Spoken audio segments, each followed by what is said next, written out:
Le carême est un temps de pénitence pour les catholiques qui sont invités à se convertir en pratiquant le jeûne, la prière et l'aumône. Heureusement, pour atténuer cette période de 40 jours de privation, les Québécois peuvent compter sur la tradition festive de la mi-carême. Tradition toutefois en voie de disparition. Notre chroniqueur festif Romain Martini est avec nous pour s'assurer que nous ne passions pas à côté de la mi-carême cette année. Salut Romain. Salut Simon. Alors, c'est quand exactement là, qu'on peut fêter la mi-carême? Comme le carême dure 40 jours mais que tu as 6 dimanches, ça donne que ça tombe toujours un jeudi. Et cette année, c'est donc le jeudi 16 mars qu'on sera pile à la moitié du carême. Juste avant la Saint-Patrick, donc. Exactement. Okay. Donc, ce sera très sympathique après. OK. Voyons, Romain, peux-tu nous raconter, là, parce que moi, la raison pourquoi tu viens nous parler de ça aujourd'hui, c'est que tu as vécu personnellement une expérience de mi-carême qui t'a, disons, transformé. C'est ça, parce que moi, quand j'étais petit, la mi-carême, c'était juste une date sur le calendrier, mais genre, oh, c'est la mi-temps comme au soccer. Mais quand j'étais aux îles de la Madeleine, là, j'ai vu que la mi-carême, c'était vraiment quelque chose de concret. Puis j'ai vécu ma première mi-carême, et ça va faire 5 ans, le temps passe vite. En mars 2018, je faisais comme un séjour exploratoire aux îles. D'ailleurs, j'ai failli m'y installer. En fait, j'ai vraiment aimé ça, c'est juste c'est très loin. Puis, avec la gang du séjour exploratoire, on a été invités. Il y avait plusieurs activités de réseautage, tout ça. Puis le jeudi soir, comme c'était pendant la mi-carême, ça faisait partie de notre intégration culturelle d'aller chez Jacques Aucoin à Fatima, aux îles de la Madeleine. Je salue nos auditeurs des îles, s'il y en a, pour fêter la mi-carême. Puis Jacques Aucoin, c'est pas n'importe qui. C'est lui qui a relancé la mi-carême aux îles en 98 quand elle était en perte de vitesse. OK, Romain, mais qu'est-ce qu'on fait dans une mi-carême? On se réunit pour jeûner puis faire pénitence plus intensément tous ensemble? Et c'est même plutôt l'inverse, parce que là, on accueillait la mi-carême, c'est-à-dire qu'on recevait des gens qui étaient déguisés, vraiment déguisés de la tête aux pieds, je veux dire, avec des masques puis tout, donc tu les reconnais pas. Puis c'est le but. Puis quand t'accueilles, tu sais, quand t'accueilles du monde, tu sais, faut être chaleureux, convivial. Alors évidemment, Jacques Aucoin, il avait décoré sa maison, il y avait des photos, des gens déguisés des années passées, mais surtout, il y a plein de nourriture. Et c'est pas juste la nourriture de carême. Il y a des œufs, il y a de la charcuterie, il y a du dessert, et bien sûr, il y a des boissons alcoolisées. Fait que tu romps le carême, pas qu'un peu, là, quand t'accueilles de la mi-carême aux îles. C'est que ça, c'est les gens qui accueillent, il y a de la musique traditionnelle aussi. Et les gens qui fêtent, ce qu'on appelle les mi-carêmes, eux, ils arrivent dans les maisons. Alors, il faut mettre un signe, tu peux pas rentrer dans... C'est un peu comme pour l'Halloween, tu rentres pas dans n'importe quelle maison. Donc, pour dire que tu veux que des mi-carêmes viennent, tu mets des ballons. D'ailleurs, j'ai fait une question d'examen en lien avec ça. En tout cas, je vais pas me marquer là-dessus en tant que prof. Bref, mais je me trouvais très, très drôle de faire une question d'examen où je parlais de la mi-carême. Donc, tu mets des ballons ou des panneaux mi-carême bienvenue. Puis là, tu as des gens déguisés qui arrivent. Mais vraiment, je te dis, tu les reconnais pas. Moi, mon déguisement préféré, c'est ceux qui ont le drapeau acadien. Il y a vraiment un déguisement avec des couleurs de drapeau acadien, donc bleu, blanc, rouge avec l'étoile jaune de la Stella Maris, là. Puis ils dansent. Et s'ils dansent devant toi, ça veut dire qu'ils te connaissent. Et que donc tu les connais. Mais ils sont déguisés, ils peuvent pas parler. Et en plus, ils vont contrefaire leur démarche pour pas que tu les reconnaisses trop vite. Fait que là, faut que tu leur poses des questions. Ils peuvent pas répondre. Hein, ils peuvent répondre par mime, mais pas en parlant. Sinon, ils se trahiraient. Donc, tu peux poser des questions et ils vont mimer pour répondre. Ils peuvent hocher de la tête pour si c'est une question fermée. Et l'idée, c'est de pas se faire découvrir trop tôt. Bon, pas trop tard non plus parce que t'as chaud là-dessus. Et c'est seulement une fois que t'as trouvé qui c'était, là, ils vont dire « Ok, c'est moi ». Puis là, ils vont enlever leur costume. Enfin, pas tout le costume, ils vont enlever le masque. Et là, tu vas te saluer. Et ils vont aller pouvoir, du coup, manger et boire, etc. Alors, j'espère qu'il y a un conducteur désigné parce qu'au bout de la 4e ou de la 5e maison... l'alcoolémie monte assez vite. Puis moi, c'est drôle, je travaillais au cégep, donc je connaissais pas grand monde là-bas, mais j'ai quand même des collègues qui sont venus danser devant moi. Puis la mi-carême, c'est vraiment un secret bien gardé. Les gens, faut dire, l'hiver, comme beaucoup d'endroits en région, aux îles, c'est plus tranquille. Il y a des choses à faire, mais c'est quand même plus tranquille. Fait que les gens qui font la mi-carême, c'est surtout à Fatima, ils vont passer beaucoup de temps à confectionner les costumes, certains vont en louer, mais c'est toujours un peu secret. Tu dis à ta gang d'amis avec qui tu fêtes la mi-carême, parce que tu es toujours 3 ou 4 à te déguiser, ou même 7, 8, tu vas toujours en groupe d'amis, mais tu le dis pas aux autres. Parce que faut pas trop que ça se sache pour pas que les gens « Ah, mais lui m'a dit qu'il faisait la mi-carême, fait accepte lui, etc. » Fait qu'ils confectionnent leurs costumes ou ils les louent, etc. Et c'est la grande surprise de voir qui se cache derrière le costume. Et ce qui est drôle, ce que j'ai lu récemment, c'est que souvent les costumes font un peu peur. Alors, c'est pas des costumes de sorcières ni rien. Et l'idée, c'est qu'il faut qu'ils aient tu parlais de phase de carême, une émission précédente. Il faut qu'ils aient une phase de mi-carême. C'est-à-dire, ça fait quand même 3 semaines que tu es dans la pénitence et l'abstinence de certaines nourritures. Donc, tu es un peu triste. Donc, c'est pour ça que un peu moins maintenant, mais traditionnellement, les costumes ont des masques plutôt tristounets. Mais là, justement, Romain, je ne vais pas rentrer dans les questions trop légalistes, là, mais est-ce que c'est approuvé par l'Église, tout ça? Pas vraiment. En fait, ça remonte La mi-carême a été justement... Tu veux dire que c'est pas une fête au calendrier liturgique? Malheureusement... Hérétique! Et oui, je suis content d'aller à la confesse bientôt. Là, donc, ça tombe bien, il ne faut pas trop accumuler non plus. Bon, plus sérieusement, en fait, c'est une fête qui est populaire, donc pas du tout liturgique, bien au contraire, j'allais dire quasiment anti-liturgique, presque dans le sens où c'est quand le pape Urbain II, en 1091, ça va faire 1000 ans bientôt, qui a institué les grandes rigueurs de carême, que beaucoup de paysans se sont révoltés parce qu'ils trouvaient ça un peu scandaleux, trop intense, surtout à cause des œufs. L'affaire, c'est qu'à l'époque et jusqu'au milieu du XXe siècle, en région, quasiment tout le monde avait des poules, donc des œufs. Et il y a un lien intéressant à faire avec le Mardi Gras, parce que pourquoi on mangeait aussi gras au Mardi Gras? C'est pas juste pour dire, ok, on se bourre le ventre avant le carême, c'est qu'à l'époque, il n'y avait pas de frigo, donc il y a beaucoup de produits qui périmaient. Donc on vide les stocks au Mardi Gras, mais le problème des œufs, c'est que ça se conserve 21 jours. Même ça peut se conserver à température ambiante si tu les laves pas. En Europe, ils les lavent pas, donc ça se conserve. Au Canada, ils les lavent, donc ça se conserve pas. Bref, chacun ses incohérences. En tout cas, là, c'est France en moi qui est ressorti, excusez.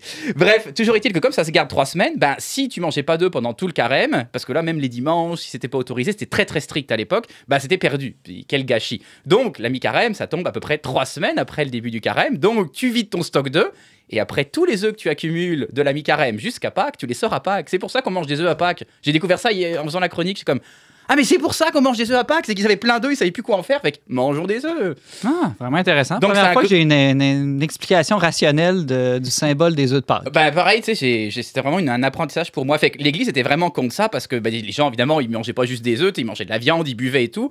Fait qu'il y avait beaucoup de curés et d'évêques qui étaient contre. J'ai vu un article où il parlait justement à l'île aux Coudres du curé qui faisait des sermons, qui disait que ils vendent. Enfin, je paraphrase, mais à peine qu'ils limite, ils vendaient leur âme au diable pour quelques piastres.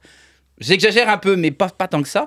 Alors, il y avait des curés qui fermaient un peu les yeux, il y en a qui se laissaient amadouer, ils disent pas comment. Alors, je sais pas s'ils offraient une bouteille de vin au curé pour avoir ses bonnes grâces. Que le curé se déguisait, personne ne pouvait le reconnaître. Peut-être aussi. Donc, je pense qu'officiellement, l'Église était contre, mais officieusement, comme toute fête qui devient trop populaire, à un moment donné, tu peux comme pas juste tout interdire. Donc, ça dépendait beaucoup d'une paroisse à l'autre, etc. Mais c'est, comme dit, ça a commencé au Moyen-Âge en France. Évidemment, ça s'est exporté en Nouvelle-France.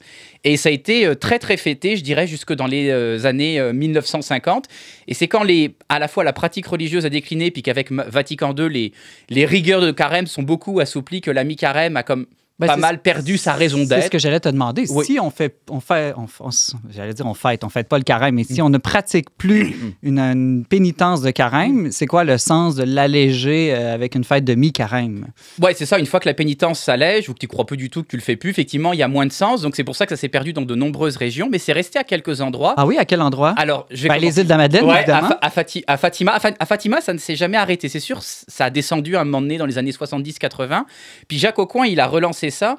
Et j'ai vu qu'il y a une année où il a déjà reçu, parce que officiellement c'est le jeudi, mais aux îles, tu sais, quand on fait la fête, on la fait pas qu'à moitié.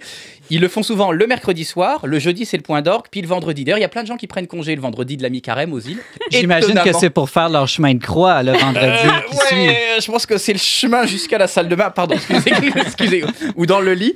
Et il a déjà reçu 1400 personnes en 3 jours. Sachant qu'à Fatima, il y a 2700 personnes. Parce que c'est juste à Fatima, aux îles. Fatima, je parle des îles, je connais très bien, mais c'est pas tout le monde qui connaît très bien les îles.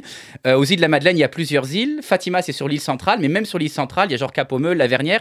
Là, ça fait plus la mi-carême. C'est juste à Fatima. Je vais prendre l'accent acadien. C'est comme ça qu'on le prononce. À Fatima. C'est pas Fatima que ça se passe. pas le Fatima des apparitions au Portugal. Non, effectivement, merci de préciser. C'est pas le Fatima. Ça, il y a Fatima au Portugal, puis Fatima aux îles de la Madeleine, puis c'est vraiment là que ça se passe. Sinon, il y a d'autres endroits, ouais. Chétican en Nouvelle-Écosse. Et d'ailleurs, l'une des raisons pour lesquelles à Fatima aux îles ça s'est maintenu, c'est qu'il y avait beaucoup de monde de Chétican.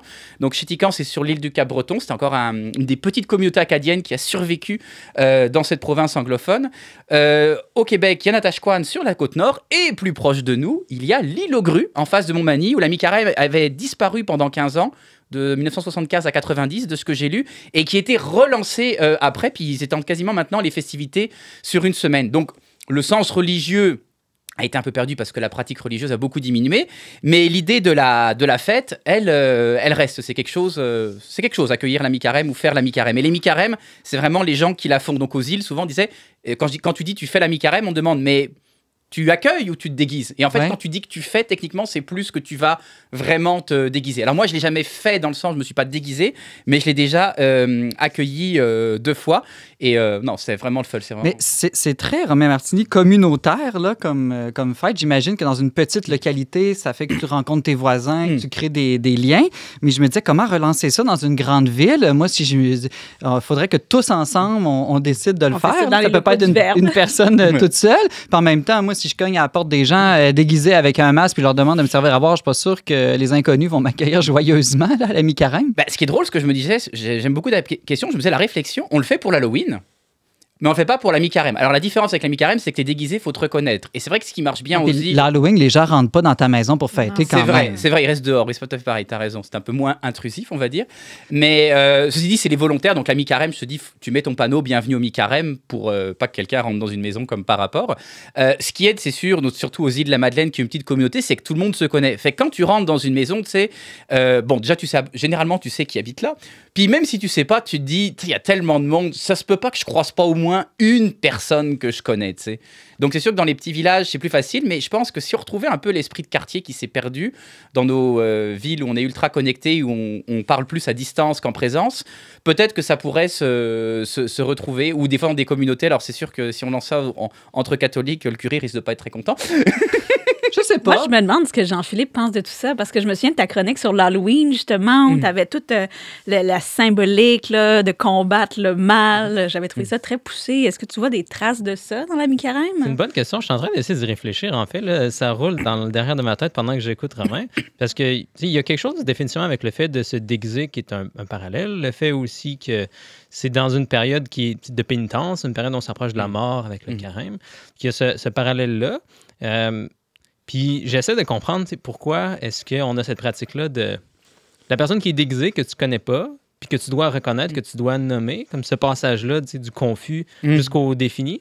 Puis je suis pas sûr encore de comprendre pourquoi. C'est la première fois que j'entends ces traditions-là, fait qu'il faut que j'y repense. Mais ça a sûrement quelque chose quand même à voir avec... C'est peut-être une analogie de Jésus qui marchait avec les disciples puis qui l'ont pas reconnu, puis c'est seulement après leur avoir parlé. Oui, c'est un bon point, c'est un bon point. Ça doit avoir rapport à ça. Puis c'est une expérience qu'on est censé faire à Pâques, justement. Mais il y a aussi l'aspect que Romain avait dit tantôt qui était très pertinent, là, du fait que tu as des choses que tu accumules puis que tu peux pas consommer, puis là, comme ça doit comme ressortir. Fait que ça aussi, c'est un aspect intéressant qui est pas... C'est pas là exactement dans le cas de l'automne avec l'Halloween, où là, tu essaies juste en fait de garder pratiquement tes récoltes pour l'hiver qui arrive. Fait que faut que j'y repense quand même, c'est intéressant. Puis je pense que le déguisement, il faudrait que je creuse là-dessus. C'est aussi, s'il se déguisait, c'est aussi dans l'idée de ne pas être reconnu quand il se promenait dans la rue, genre pas reconnu par le curé ou par les gens plus pieux qui ne la fêtaient pas, et que tu te déguises, tu te dévoiles seulement. Et en fait, je fais le lien en même temps que je parle. C'est peut-être le Seigneur qui m'éclaire, je sais pas. En tout cas, bon, il faut être prudent, je parle de la mi-carême quand même. Mais peut-être l'idée, c'est que tu ne te dévoiles devant les gens que tu connais parce que tu sais qu'eux ne vont pas te trahir. Tant que tu es déguisé, on peut pas dire qui a fait la mi-carême, qui l'a pas fait. Et si tu te dévoiles, c'est devant les gens que tu connais, t'as confiance. Puis si eux te dénoncent, tu peux les dénoncer aussi. Parce qu'eux aussi, ils n'étaient pas supposés t'accueillir pour la mi-carême. Et il y avait une autre raison en plus de la bouffe. Un peu moins chasse, c'est aussi pour les célibataires, parce qu'il était interdit de commencer des fréquentations pendant le carême. Donc c'est une occasion pour les gars d'aller voir les filles incognito et vice versa. C'est plus mais les tu gars vois qui pas leur visage en même temps. ouais, mais quand une fois qu'ils sont dévoilés envers, okay. une fois au début, faut danser. Faut danser. Séduction, hello. C'est ça. C'est sûr que ceux qui dansent, ils voient le monde. Ceux qui dansent pas, évidemment non. Mais une fois que tu as dévoilé ton visage, tu jages avec les gens que tu connais. Mais ça peut être l'occasion de faire d'autres connaissances. Puis l'alcool aidant, il y a dû y avoir des rapprochements, peut-être des couples qui se sont formés suite à des rencontres de mi-carême. Après, ils ont dû dire qu'ils s'étaient rencontrés à la messe, j'imagine, pour... Valérie? Ben, moi, en fait, ça me faisait penser à toutes les traditions de carnaval. Oui. Peut-être même plus que l'Halloween, là. Donc, ce serait... à voir. Ouais, non, mais c'est vrai, ce que j'ai lu, effectivement, Valérie, c'est que c'est directement inspiré du carnaval. Il y a énormément de ressemblances entre la mi-carême et le Mardi Gras. Et en fait, jusqu'aux années 50-60, la mi-carême, comme le carnaval, était beaucoup plus fêtée que l'Halloween. Que Pâques? Alors que Pâques, je sais, peut-être différemment, mais en tout cas plus que l'Halloween. Puis même moi, quand j'étais en France, quand j'étais petit, la mi-carême, on fêtait pas tant que ça. Moi, c'était juste une date dans le calendrier. Mais pour le Mardi Gras, on se déguisait à l'école. C'est quand même quelque chose qui est resté. Là, maintenant, en Amérique du Nord, c'est pas mal juste à la Nouvelle-Orléans que c'est resté. Le carnaval, j'ai rien vu sur la mi-carême à la Nouvelle-Orléans, mais ils font tout le temps la fête là-bas, de toute façon. Fait que bon. Bon, Romain Martini, on n'ira pas tous aux îles de la Madeleine, ni à l'île aux Grues, là, à la mi-carême cette année pour voir ça. Est-ce qu'on peut le voir, avoir un petit aperçu de ça quelque part? Ouais, vous pouvez regarder pour vraiment voir à quoi ça ressemble. Il y a plein de vidéos sur YouTube. J'ai vu une vidéo justement de 2014 à Fatima aux îles où c'est vraiment festif avec la musique. Et s'il y en a qui veulent écouter de la musique de Mi-Carême, il y a bien sûr des vidéos sur YouTube. Mais je vous invite à écouter, je vais faire un peu de pub pour la radio communautaire des îles, CFIM. Donc CFIM, le son de la mer, qui est la radio des îles. Et autour de la Mi-Carême, surtout le soir de la Mi-Carême, ils font jouer de la musique de Mi-Carême, qui est de la musique traditionnelle acadienne. Et j'aime beaucoup. Donc ça nous met dans l'ambiance de la Mi-Carême. Et pour ceux qui ont une conscience plus sensible, j'ai trouvé la solution. Il suffit de combiner Mi-Carême et Saint-Patrick et voilà, on va être dans les bonnes grâces du Seigneur. Merci Romain Martini, tu es enseignant en sciences, même si ça n'a absolument aucun rapport avec ta chronique. Et chroniqueur à On n'est pas du monde. Mais non, merci. j'ai fait une question d'examen, je t'ai dit. Tu vois. C'est ça, merci. Il y a un lien. Et joyeuse fête de la Mi-Carême. Merci Simon.